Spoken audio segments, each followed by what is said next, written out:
السلام علیکم ورحمۃ اللہ وبرکاتہ۔ بسم اللہ الحمدللہ والصلاة والسلام علی رسول اللہ ومن تبعہ ووالاه وبعد۔ محترم ناظرین و سامعین، اسلامی بھائیوں، دوستوں، عزیزوں، ماؤں اور بہنوں، قیامت کا دھماکہ سیریز کی اس ویڈیو میں آپ سب کا خیر مقدم ہے۔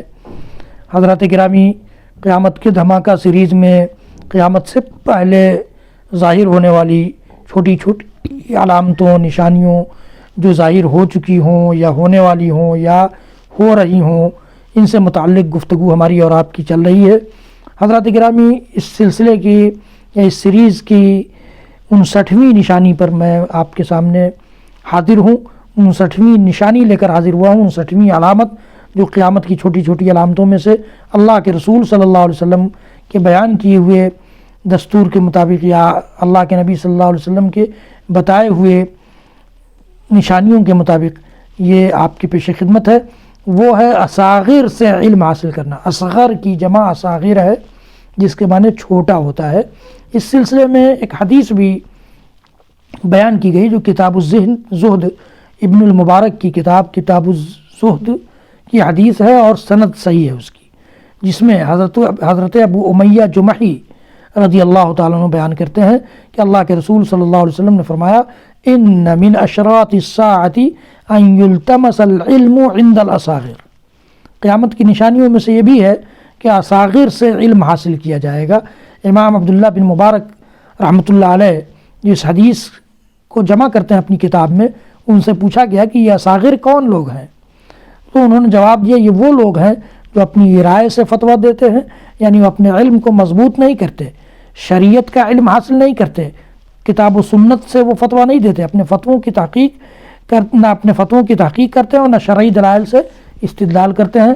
یہ بھی کہا گیا ہے کہ اصاغر سے مراد اہل بدعت ہیں۔ حضرت عبداللہ بن مسعود رضی اللہ تعالیٰ عنہ سے روایت ہے کہ لوگ اس وقت تک خیریت سے رہیں گے، خیر میں رہیں گے، بھلائی میں رہیں گے، جب تک ان کے پاس علم صحابہ کرام اور کبار علماء کے ذریعے، بڑے بڑے علماء کے ذریعے آتا رہے گا، لیکن جب علم چھوٹے لوگوں کے ذریعے آنا شروع ہوگا تو وہ تباہ و برباد ہو جائیں گے۔ یہ بھی حدیث امام ابن المبارک رحمۃ اللہ علیہ نے اپنی کتاب الزہد میں ذکر کیا ہے، اور یہ اس وقت ہمارے اس دور میں تاحال علم اور اہل علم خیریت سے ہیں۔ اگرچہ غور کرنے والوں کو معلوم ہوگا کہ آج ذرائع ابلاغ نے چند ایسے چھوٹے طالب علموں کو زیادہ فعال اور مشہور کر رکھا جو اسلام کی عمومی معلومات رکھتے ہیں اور صرف مشہور مسائل کے بارے میں ہی علم رکھتے ہیں۔ وہ علم کے حافظ یا فقہا نہیں ہیں، مگر مشہور ہو گئے ہیں اور لوگ انہی سے فتویٰ طلب کرتے ہیں، علم حاصل کرتے ہیں۔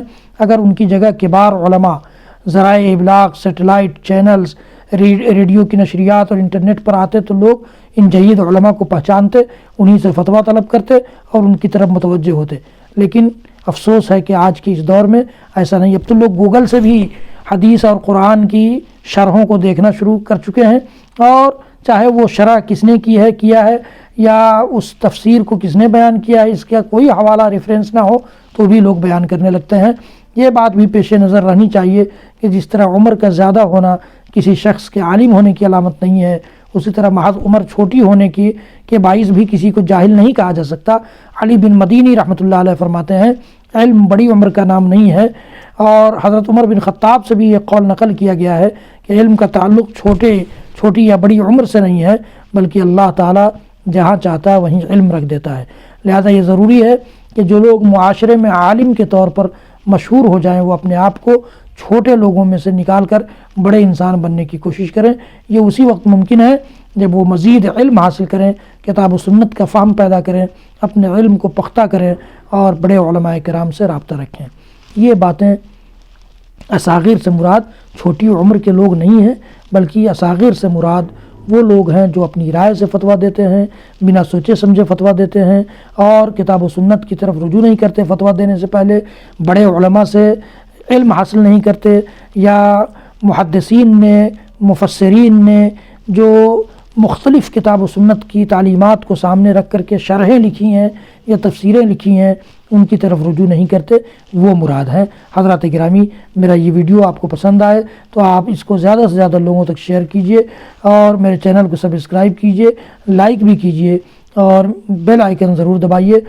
میرے اور سارے ویڈیوز کو دیکھنے کے لیے یوٹیوب پر جا کر شاہد اقبال سنابلی ٹائپ کیجئے، میرے ویڈیوز سے علمی اور دینی فائدہ اٹھائیے۔ اللہ رب العالمین ہم سب کو زندگی اور موت کے اور دنیا اور آخرت کے سارے فتنوں سے محفوظ رکھے، نجات دے دے۔ وصلی اللہ تعالی علی نبینا محمد وعلی آلہ وصحبہ وسلم۔ سبحان ربک رب العزۃ عما یصفون وسلام علی المرسلین والحمد للہ رب العالمین۔ والسلام علیکم ورحمۃ اللہ وبرکاتہ۔